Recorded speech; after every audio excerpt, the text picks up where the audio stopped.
सुखदेव जी महाराज का जन्म हुआ है। सुखदेव मुनि क्यों कहा जाता है? क्योंकि जन्म होते ही एक तोते के रूप में दिखाई देते हैं और फिर मानव आकार में आ जाते हैं।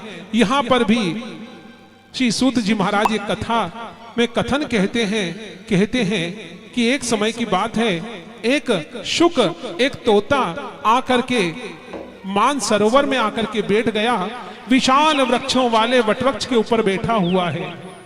यहां पार्वती जी और देवादिदेव महादेव दोनों ही करुण वार्तालाप कर रहे हैं कि तभी यहां पर वार्तालाप को सुन करके अट्टहास करके वह तोता हंसने लगा।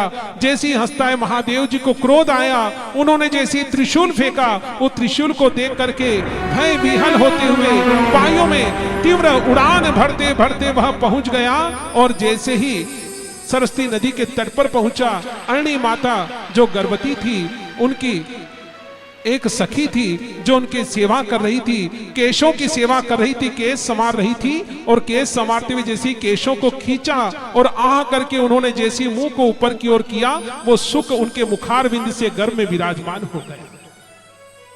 इसीलिए उनके संतान को जन्म होते ही शुक्र के रूप में, तोते के रूप में पहले वे प्रकट होते हैं और फिर मानव आकार में आ जाते हैं। इसलिए उनका नाम शुकदेव रखा गया।